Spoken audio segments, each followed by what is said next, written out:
However, people tend to have a higher appetite for the risks that haven't hit them yet, or the ones that people are saying are coming and maybe, are all around, but they haven't quite felt the heat on them yet. And I think this is where cybersecurity particularly is one that we're somewhere on that journey. Welcome to Compromising Positions. I'm Leanne Potter, cyber anthropologist and head of security operations for a major retailer. And I'm Jeff Watkins, a cybersecurity enthusiast and CTO for a major tech consultancy. Together, we're the award-winning tech podcast that asks non-cybersecurity professionals what we in the industry can do to make their lives easier and help make our organisations more prepared to face ever-changing human-centric cyber threats. This episode, we're joined by Michael Walford-Williams, who's a consultant specialising in operational resilience and third-party risk management. His consultancy, Westbourne Consultancy Limited, sees him working for various clients providing risk management services for the financial service industry. And in this episode, we look at how risk appetite evolves over time, the power of red teaming, and how to empower everyone to care about risk, and ask the question, is your risk management toast? We love this chat and we think you will do too. So sit back and enjoy our interview with Michael Walford-Williams. Hello, Michael. Welcome. Hello, thanks for having me on. Yeah, thank you for joining us. Could you give a bit of your own day in the life? Sure. So I've been consulting now for quite a while, about 10 years. And then before that was working within financial services for one of the big banks in the sort of resilience, business continuity, crisis management areas, and then a little bit of more into the third party space as a consultant. And, generally has been all around, managing the operational risks about what can go wrong for organizations and doing the identification and management and planning and preparation and management of those things should they actually happen. And a lot of that, like I said, has been in business continuity and the sort of the extreme events that can disrupt organizations like earthquakes and power failures and system failures and pandemics and things like that. And then obviously a lot more on the third party side has been a major area of risk that's only got bigger over in recent times. So as a consultant, I spend my time either working sort of fairly full on in sort of short to medium term engagements with clients where I am working sort of remote or on site with them on a particular project. Often they are change projects or regulatory change projects or responding to regulatory findings sometimes, or wanting to just mature their programs or any other specific requirements that they have. But sometimes it's quite an intense engagement over a long time, or working across multiple clients. So with Westbourne, we have some clients who are with us sort of for quite a while, but are more light touch in terms of sort of doing smaller engagements here and there. I'm retained as a special advisor for one company at the moment, and I've done others in the past. A couple of things I'd like to touch on there. I'd love to know how you think over the years risk appetite has changed. Are people more aware that risk of the consequences that could happen, or are people just saying, okay, well, it's just part of BAU now? How has that sort of appetite changed since you started doing this sort of work? That's a really interesting question. And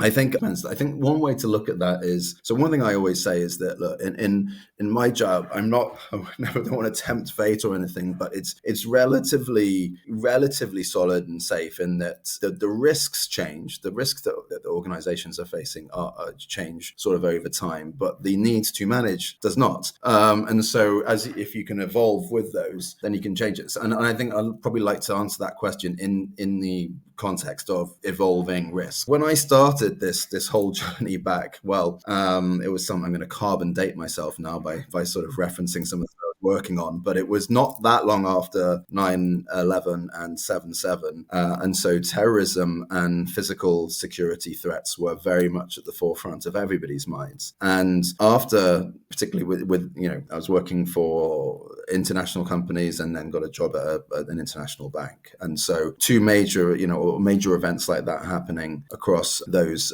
major sort of locations, particularly for financial services. The idea of we're not just planning for one day and if. We are, the likelihood seems to have gone up on the scale, and the possibility of this happening to us has really increased dramatically. So, the appetite for that went down dramatically. Then into pandemic, one of the first things I did when I started working was doing some planning and some scenario tests around for pandemic planning, but back for avian flu, which in the late 2000s did sort of developed so far out in the Far East, in the Asia and sort of Hong Kong, Singapore areas, but never really took off and certainly didn't go pandemic. So, and then a bit of swine flu as well a couple of years later. So then people starts, the appetite for that sort of comes down, and we put an awful lot of pandemic planning at the time then, and I think a lot of companies did. Hopefully some of which was useful in the one that really did hit us only a couple of years ago recently. So, however, people tend to have a higher appetite for the risks that haven't hit them yet, or the ones that people are saying are coming and maybe, are all around, but they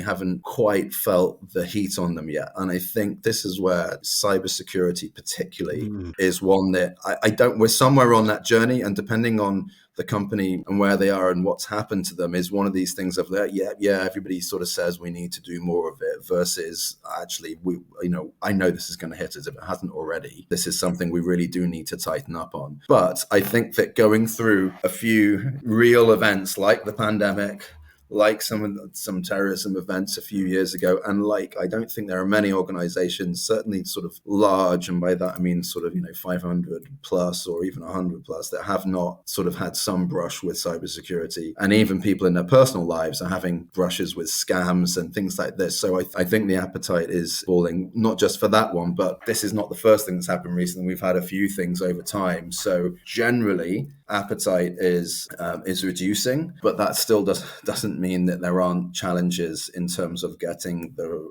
appropriate levels of engagement and focus on some of these key risk areas, as I'm sure you guys are well aware of. Yeah, I think that's a really interesting one. I know maybe 15 years ago, if you started talking about cybersecurity risks, people weren't very interested at all. And it has taken quite a lot of, it's an interesting parallel to draw between terrorism, pandemics, and also big breaches. People are not very good in general, I've found, at dealing with abstract could do's, could happens, what ifs, when it actually materializes to, oh, look, X have lost 15 million bits of data. Like, oh, okay, suddenly having a real example really brings it to the fore. There's the other side to risk as well, is that when we talk about cybersecurity and risk, is that you need some risk to make innovation possible. Have you ever actually advised a client to actually take more controlled risk? Well, obviously, I mean, I've always sort of been either in a risk management function or providing that as an external, in terms of some sort of advisory capacity. And I'm not sure that let me have a think. Maybe, I don't think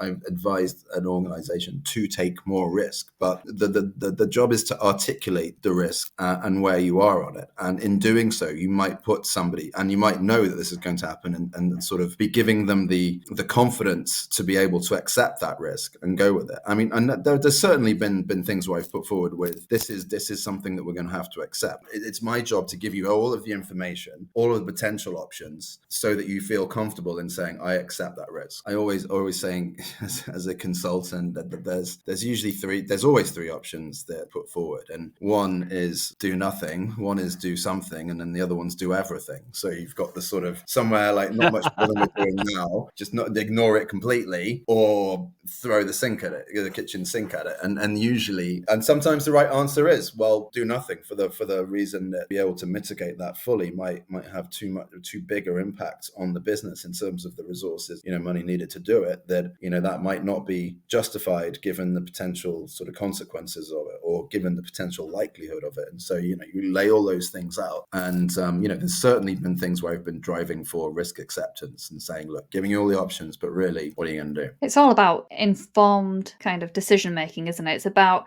giving people all the information they need to make an informed decision on that. And that's probably the best you can achieve. Yeah. And that's what innovation stems from, doesn't it? Is what's all my innovation that I've got for at the time at my fingertips, and based on that, here's the way I'm going to go. And risk is very much the same way of that. And I think that's why there's always this hand in hand with risk and innovation. There's certainly, in terms of the level of control that you put on, I've certainly been with organizations and said, look, the way that you are, the level of control, or the way that controls are implemented is too much and is throttling crippling the business. And I've definitely worked with companies where they've said we need to do this precisely for the reasons of innovation. So a good example was when I was working with Visa Europe implementing third-party risk management program, and the innovation center, which was working with lots of startups and like just trying out new ideas and everything like that, just to sort of get new products to market, to see what they could do next with payments and ways to pay, and promoting Visa and everything. They said this takes too long. Everything takes too long because the processes and the level of controls are being applied are too tight. And what it means is that we will not be able to get a proof of concept up and running quick enough, and one of our major competitors will probably do it quicker. So this is a competitive disadvantage. So we need to find a right balance there, and something needs to do. So either we need the same level of control but with slicker processes, so the process is better and easier to achieve that same level of control, or we need to be okay with reducing the level of control that we apply to these processes, because exactly what you were saying, it can stifle innovation and progress, and that's what senior business people and and the relationship between senior risk managers and getting into that sort of C-suite level and the senior business managers need to be having those real conversations about exactly where to draw that line. Yeah, speaking of controls, we quite often ask guests about stories of directly working with security teams, but it'd be really interesting to talk about some of your experience and thoughts on red teaming and how it can help in assurance and operational resilience in things like financial services. So yeah, it's something that we started doing. It's something that I'd say not many organizations, especially sort of large, more mature ones, are actively engaged in at the moment. But it is something that I think is only going to get bigger, and I think it's a great way to really put to the test in a real environment the sort of controls that you have, and they are both some sort of security controls from an information security perspective, cybersecurity, but mostly the ones that are operated by humans. So you're often testing people reactions in certain situations, and if they are operating controls in the way that they should. I think put it this way, I think a lot of, in terms of how we've assessed controls in the past, I've done it the old way, the due diligence, where you ask people what their processes are and you assess documentation, all of that, and what controls are in place. And you see stuff that's written down. They've got their ISO maybe, or their processes, and they say this is what we need people to do, whether it be access management or whether it be financial controls about levels of authority for paying third parties, paying vendors and things like that. So we need 2 levels, we need 2 people to approve that in the system, which is our payment system, finance system, in order for that much money to be released. And you say, okay, cool, I can see that written down on paper. Red teaming is actually going to go and put that to the test in a real situation and saying, right, okay, so does the organization, and that might be the systems plus the people, does it behave in real life in the way that it is supposed to behave? And what can we learn by testing that and pushing that a bit, and really trying to push on those controls to see if somebody goes around them, they are failed, they don't operate them, they don't get that second approval, somebody comes to them and because somebody on the phone becomes very angry and says I need this doing right now, or it seems to be escalating on email from someone who seems to be, or going up to your CFO or something, and then they go, okay, I'm gonna not do the thing that I should, and I'll just make that payment. It's something that I think in terms of getting greater assurance, I think when people see that certain breaches occur, certain sort of scams and hacks occur, despite of all the things that people have written down on paper, or in spite of, I think people will look to like, well, we're not quite testing this in the right way. We need to be doing more to assure ourselves these things are working properly. That is the kind of worst of both worlds, when you have a ridiculously over-documented or over-onerous control that literally soon we can walk through as soon as they don't just ignore that piece of paper. That's kind of the worst of both worlds, isn't it? Yeah, exactly. And you can understand firms' nervousness around perhaps deploying some of these red team tests. And, one of the things that, for example, so under operational resilience, one of the things that the regulators want you to do in terms of your testing, when you're testing against what they call severe yet plausible scenarios, but things like cyber attack, either on your own systems or on a third party or something like that, is they want you to do more in terms of sophistication.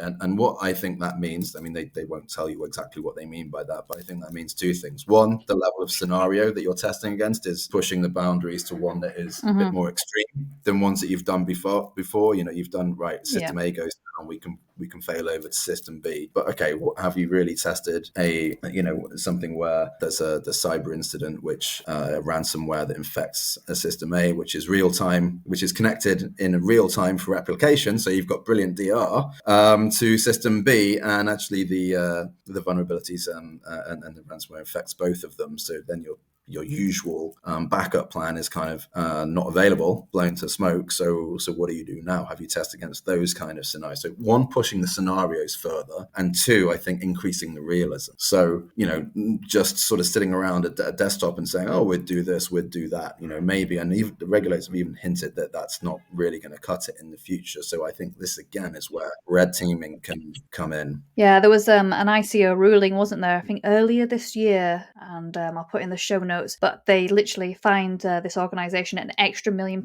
because on paper it looked great, but it was just paper. It was just paying lip service to the compliance activity, paying lip service to the risk management activity, and they were just like, you can't do this anymore, I want robustness. Nobody's actually following this stuff. You've got it written down, but nobody followed it. And how did they know? Because they had an incident. Was it as sort of on the back of an actual incident? So they had, it got reported to the ICO, this incident, data exfiltration. So it started off with phishing, attack, ransomware, data exfiltration. It's kind of standard stuff, and the data itself wasn't too highly sensitive. It wasn't disaster, but they still got fined $4 million overall. But that one of the 1 million was actually going to prove a point here and say, yes, you had it all written down, but when push came to shove and you had this incident, nobody followed it. So what was the point? And I think we're going to see more and more from the ICO of things like that, like just cannot pay lip service to this anymore. On our website, we talk about what we do in terms of testing, and I say there, look, the guiding principle for me is if it's not real, then what's the point? Because as you say, you can come out with, we tick the box and we think we've got this done, but you haven't actually moved the needle in terms of making yourself any more robust or assuring yourself that you are. And actually something that about the nature of that attack that you just said is exactly the sort of thing that we're hoping to do with some firms in the future. I'm trying to find one brave enough who will go this way. But a lot of the scenarios that we do about cyber issues start with, so we come in this morning, it's 10:30 in the morning on a Tuesday, or the security team have informed you that there's a vulnerability here, or that they've, they're seeing irregularities in the data and they're investigating that, an incident's been raised and blah, blah, blah. It starts there. But as you said, probably started with phishing that went further. And so what I've been trying to push people to do is like, well, if you don't do because obviously going all the way, like a super real test on a cyber event is like taking live systems offline and things like that. And we understand that we don't want to necessarily do that. But you could start with a really realistic cyber phishing exercise, which is looking to extract maybe 2 or 3 pieces of information. It goes out to everybody and you see what you can get. And then you can sort of start that scenario for, we ran a campaign and employees gave us these 3 bits of information, which when triangulated allowed such and such, inverted commas, the bad actor or whatever, the hackers, to get to this system and do this. And then all of a sudden, when you're looking at that, then you move into the scenario about, okay, so hypothetically, what would we do? But you're dealing with something that's a lot more real. They actually have been able to extract that. And then when you do your post-incident reviews and washing up, and you say, right, how do we close that down? How do we make sure that people understand, we get better at this, and there are certain bits of information about the company that should never divulge? And are there any external vulnerabilities that we need to close down? So turning the dial up on, this isn't just fantasy, this isn't just fiction that we've written a clever scenario and story. It's got some basis in fact, and I think you can probably increase the maturity over time about how you do that and how much reality you inject. But I think it's definitely the way to go. I think it's been it's really had a couple of interesting thoughts off the back of some of the stuff you said then, and back a little bit further about the fact that people. Yeah, a lot of people, even nowadays, architects, well, we've got resilience, we've got multiple sites, but thinking about things like the SolarWinds supply chain attack, doesn't matter how many sites you've got if they're all hit by the same thing at once. And actually getting people thinking that way, it's not just about having a DR site that's hot, and I'm not sure too many people are thinking about that from a cybersecurity and engineering point of view. Certainly that's something I'll be taking forward, thinking of the future. Like, what happens if you do have something that will affect all things at once? Because all of your data centers having a blue whale drop on them once, that's really unlikely, but supply chain attacks are kind of flavor of the month. Out of all of the clients that I've worked with over the past couple of years, the real incidents that they've had either before me coming in and sort of said, well, this happened and, we want to kind of like make sure our processes, or while I've been there, I can think of only one that wasn't from a third party. So either like a breach that came through a third party or an issue with a third party, like a cyber issue there, which meant that was an availability thing. It knocked them offline because they had to deal with that, and they took their systems off to deal with their own cyber issue. So even though it didn't infiltrate the other company, they lost the service because they were relying on the third party, and they weren't able to do it because they were dealing with an issue. So yeah, you got two routes of risks there. One is that they allow a gateway for vulnerabilities to enter your environment, or attacks to come through, or that they get taken down themselves. But most of the ones that I've seen in the past couple of years have come from third parties, for sure. I can definitely attest to that, and that's where I think having a really robust vendor management process and not just for the vendor assurance piece at the start, which is very, very important, is how are you going to store all this? How are you going to look after it? And what's your plan if something does go wrong? What are the takeaways from your disaster recovery tabletop exercises and things like that? But also that continual thing of where I've seen it kind of fall down in the past, they don't know that they need to, the third party doesn't need to know that they need to speak to the other party's security team. And so you either hear about it in the news like, oh, we work with them, don't we? And then we get in touch with that account manager, or maybe someone in the team that really deals directly with that vendor goes, I got an email a couple of weeks ago about them having a breach. Are you interested in that? Yes, I am very interested in that. Please inform me in due time in the future, and things like that. And there's that communication piece. While you were talking about red teaming, it struck me that it's probably a cultural thing to kind of get that on board. And when you're starting these activities with these organizations that you work for, I imagine there's a little bit of ego involved, because nobody likes to be tested and nobody likes to fail a test as well. So do you have any suggestions or recommendations or tips for our security listeners to, yes, this is a necessary thing, but this is how you can kind of get more out of it without feeling kind of bruised or hurt by it? It's very much, it's a very pertinent point. It isn't something that's that comfortable to say, yeah, go for it, do your worst. And because obviously you can see that there's potentially a lot riding on it. The person who sponsors it needs to be someone relatively senior and needs to be relatively confident they're not going to uncover some really fundamental things that would reflect badly on them. Having said that, that's the whole point of testing, is to try and uncover and see if there are any things. And it's sort of like, would you rather know or not know? And I think the way to do it is to start light and to get to, with a relatively light touch thing. People do phishing, and then you just do phishing plus, like maybe that one which that sort of, it's got the bot behind it that continues to ask questions, and maybe something like a site visit. We've done physical security testing, literally trying to get into buildings and onto trade floors and things like that, with varied success, surprising success at sad times. And everybody understands that. And even if they don't work, let's say that you're in information security in the security team, right? And that there was a site visit and somebody came and tried to get through the barriers downstairs. It might just start you down a path of thinking. It's like, oh, right, our COO likes to kind of play these games. And not that they should be trivialized. That's what I was getting at, yeah. The kind of thing they do. The physical security team got a real test from a real person. Maybe that might come our way. Or tell them you're going to do it. And, that's sort of the first, the best police officer is the one in your head or something. Not that, when you think, actually,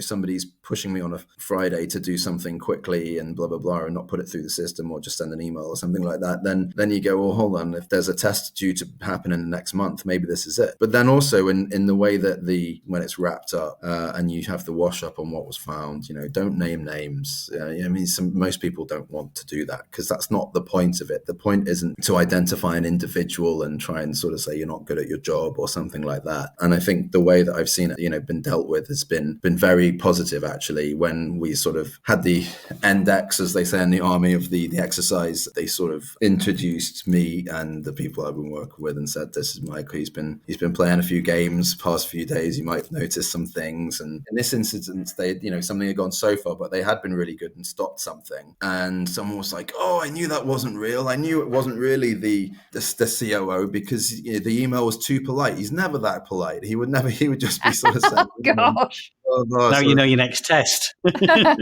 He was there and he was like, good. You spotted something that was out of pattern and you acted on it and you thought, hold on. And he said, that's exactly what I want you all to do, to sort of trust your gut on that. And he said, and the CEO was saying, look, we're never going to, any of us in senior management are ever going to ask you to do something that is against the policy, against the procedures. We'll always be happy if you escalate something, and it will never be a waste of time. We'll never be annoyed that you brought something that may or may not be an issue, but just looks a bit funny. No one's ever going to have a problem with that. And just sort of really empower those people and make them feel comfortable that they should raise something, and nobody's going to be upset or bothered by it. Give them that confidence. But also, after sort of exercise number one, you have that and you have a bit of a laugh, then next time they see something funny, they go, well, then is this another test? And it might be the hacker next time. And that's the kind of thing you want. You want to get better. You want to learn something about if you actually did have some flaws and some things like that. And we learned some stuff actually on the security side. One company, we're trying to spoof their domain. And for some cases, most cases they bounced, but on some cases they didn't. And they were like, right, why did these ones get through? And they could actually close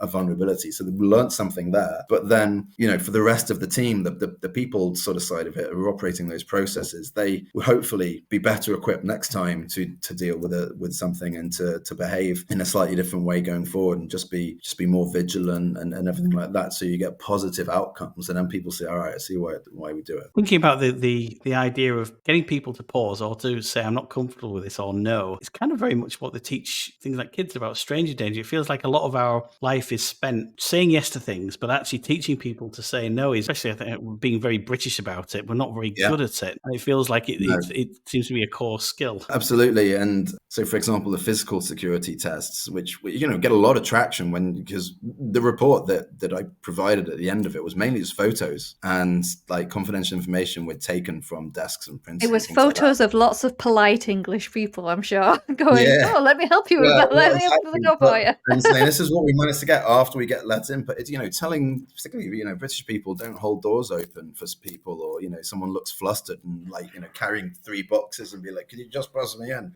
That's our kind of instinct. And I think, to give people to say, this is the way you politely challenge someone, not make them feel uncomfortable and do it in a way. My favorite story of physical security breach was people testing the door security at a particular company who I'm not going to name. And at one point, somebody used a cut down piece of toast in the shape of their access card and just showed the piece of toast to the door person, and they were let in. And at that point, they had to make some serious changes. Wow. That's a good story. Yeah. So in your opinion then, do you advise your clients to let their security team know that there is red testing coming, or is that maybe the second engagement, you be on alert, we might be testing you? That's up to them.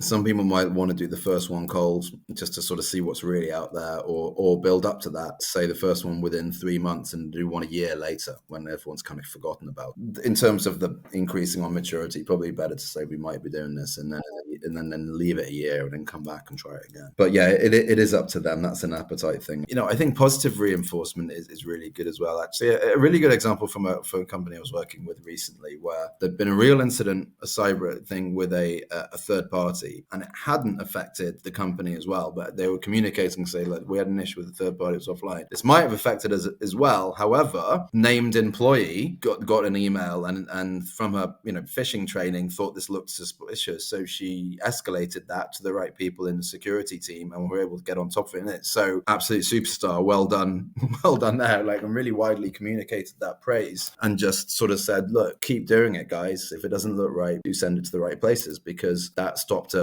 very real attack. In a very real way, affected one of our key third parties, which ended up affecting us, but it could have been a lot worse. So I think, that sort of positive things. And you've got to call out those successes as well. Yeah. I think that positive reinforcement piece is really key when it comes to getting teams on side that are maybe too busy to think about security. So I'm thinking like the people on the customer service desk and things like that, where yes, it's not the main part of their day job, but does it give them kudos to say, hey, there's like 3 or 4 different customer service teams. If you're a team leader in one of them and one of your team has been a shining star, that's quite a nice little bit of rivalry there. You can do like, okay, I want everyone in my team now to be cyber aware so that I can get a shout out from the CEO in the big all hands. I think that positive reinforcement thing is something that we don't do enough in cybersecurity. Absolutely. If it's your company or you're a senior leader, it's that the sell is, would you rather fail in training and then go back and sort of patch things up and make things better, or would you rather fail for real? You can keep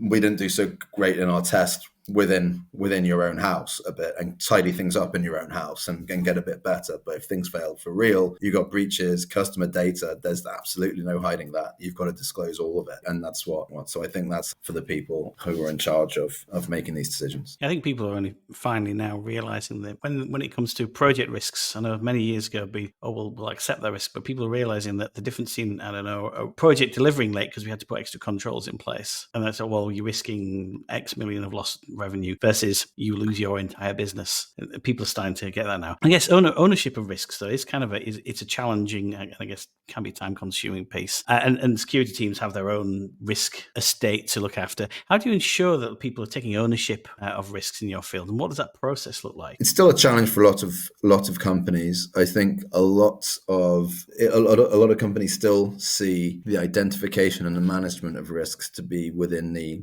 risk or the security team's domain remit, and for them to bring them maybe decisions about, okay, this is what we found, this is what do you want us to do about them, or where's your appetite on this, rather than people in business understanding that risk is part of their job to take ownership of it. I think in financial services and other lots of other large organizations and technology and things like that, the 3 lines of defense model is in place. The first line is the business. The second line is the risk function, who will set the policies and the standards and the process, and then your third line is audit. But even where that's in place, it's still difficult to sometimes get the business to take on the fact that part of their job is risk management as well. They are closest to the business, they're closest to the operating of it. So the identification of it, the escalation, and the management and the decisions that need to be taken to sort of the remediation and following through on that is all part of their job as well. In terms of how you get people more on board with that, I think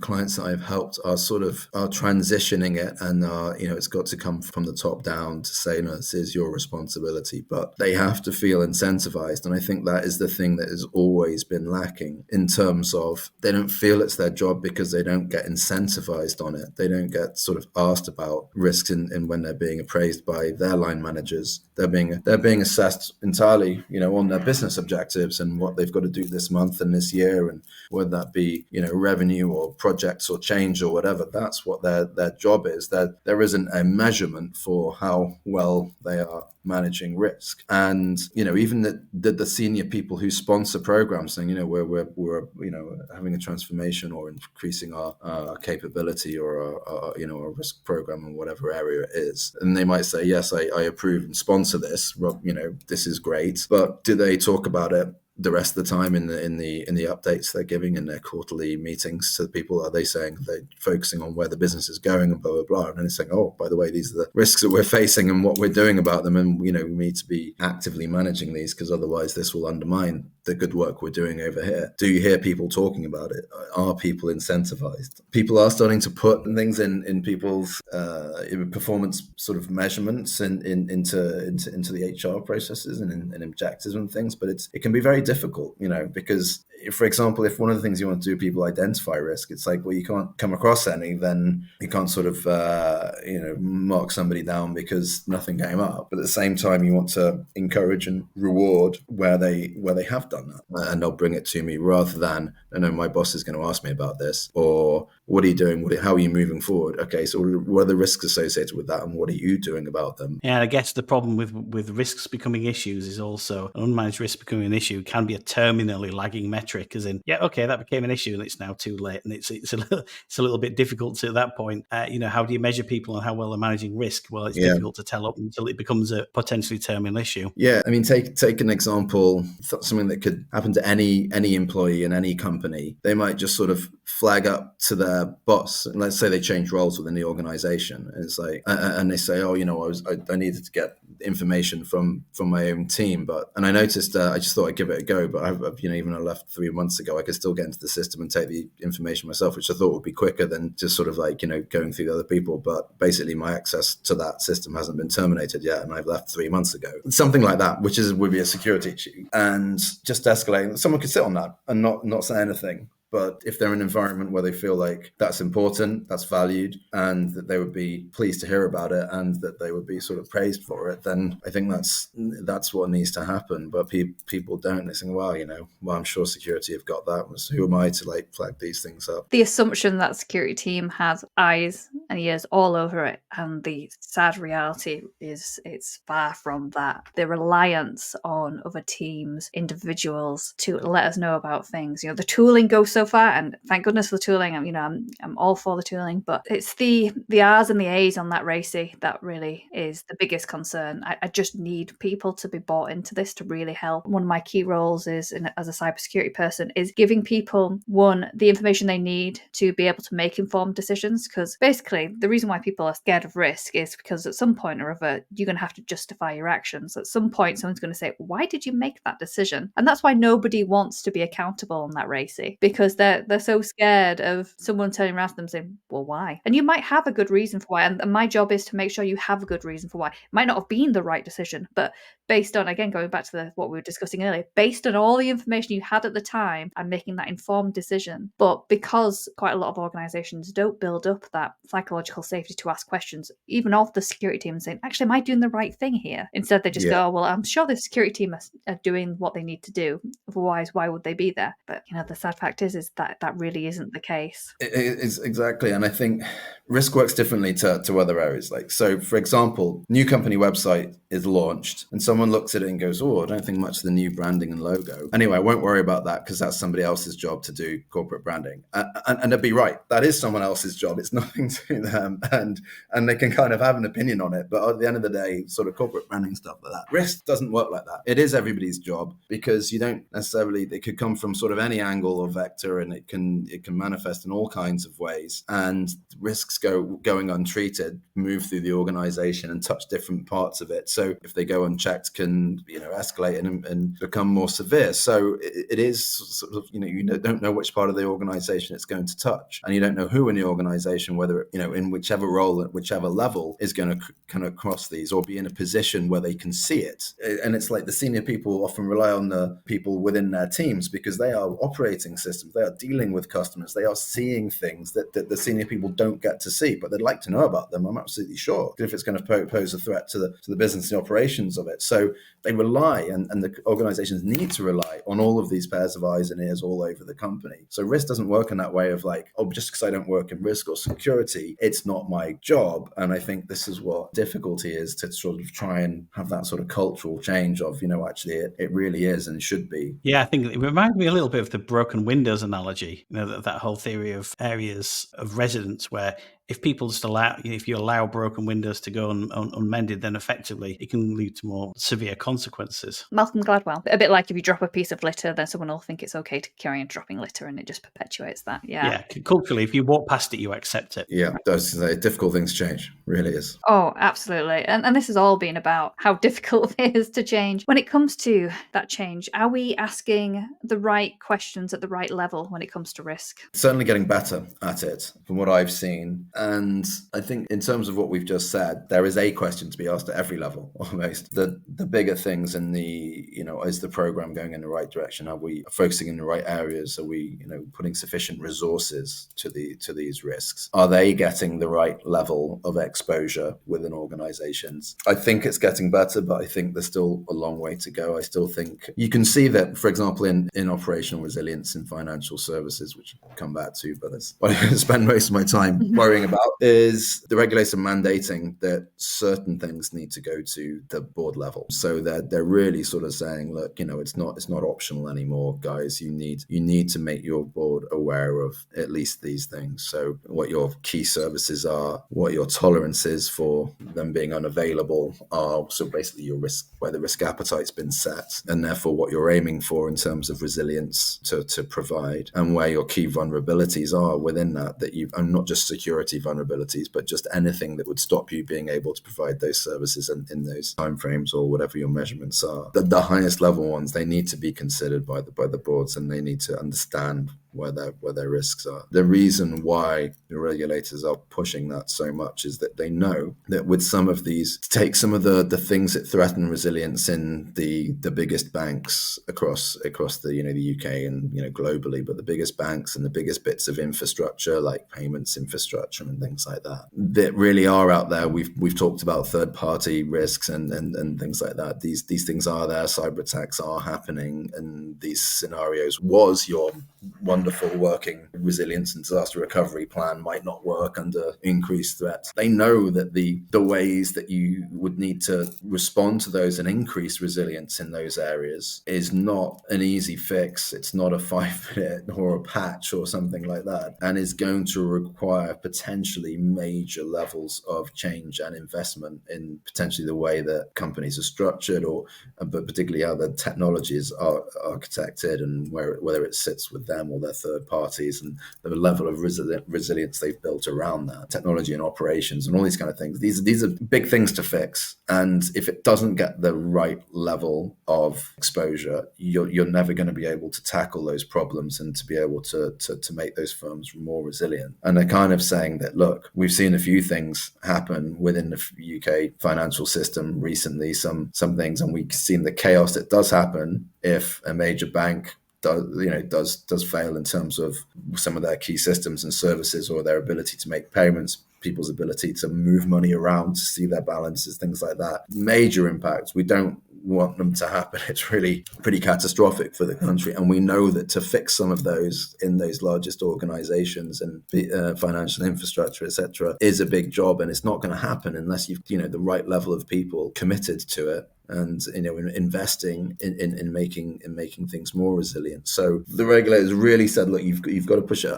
right up to that level, otherwise you're not going to be able to do the things that you need to do. And I think that in a lot of organizations, also organizations get siloed, so risks get dealt with in divisions, in regions, in teams and things like that, and nobody's sort of seeing the big picture about how they all add up, and actually those three together, there's a theme here, and we've got a problem across the whole organization. Or any one of those things happening is within appetite, but three of them happening is out of appetite. So we should be dealing with them in the same way, or making sure that there's resilience between them so that three don't happen at the same time, for example.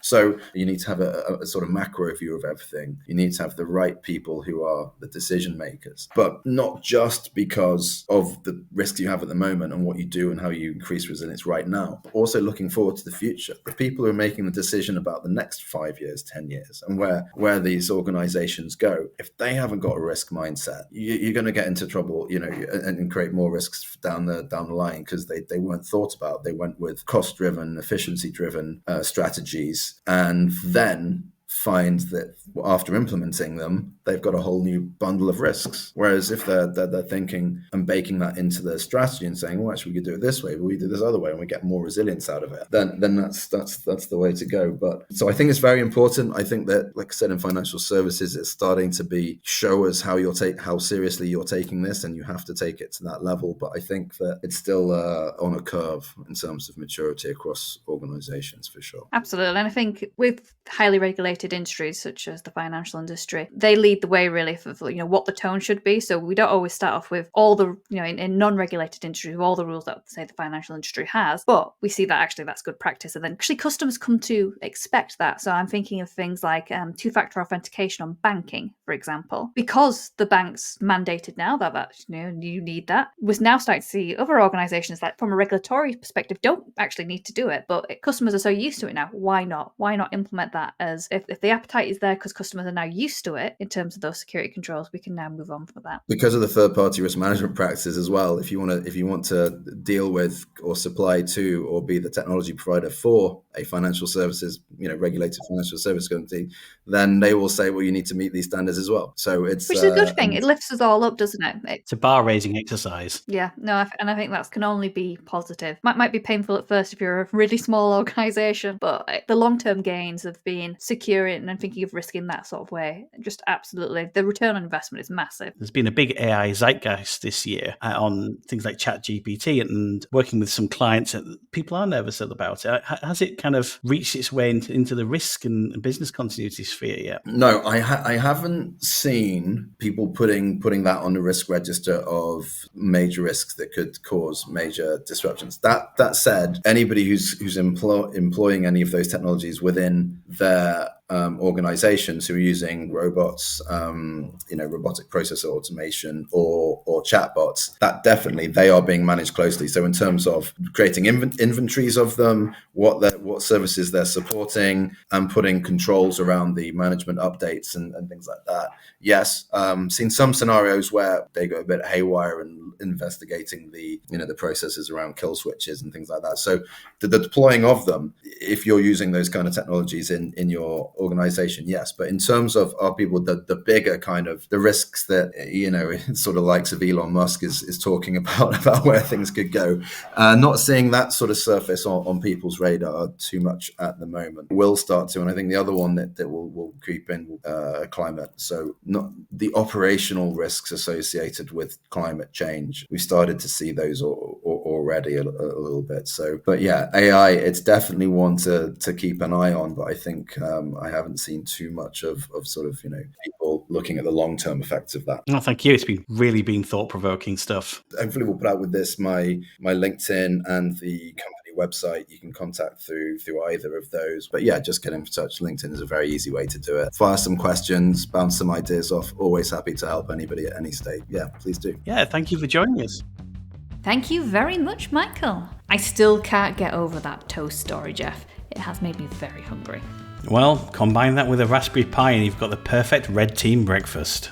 I like that. Very good. So listeners, what's your opinion on red teaming? Have you done it before in your organisations? Do you want to? Comment on our LinkedIn page and let us know. And do get in touch with Michael if you need any help getting buy-in with that one. Links to everything Michael discussed in this episode can be found in the show notes, along with how to get in touch with him. Feel free to share this episode with fellow risk enthusiasts, and remember, if it's not real, then what's the point? Indeed. We hope you enjoyed this episode. See you next time. Keep secure, and don't forget to ask yourself, am I the compromising position here?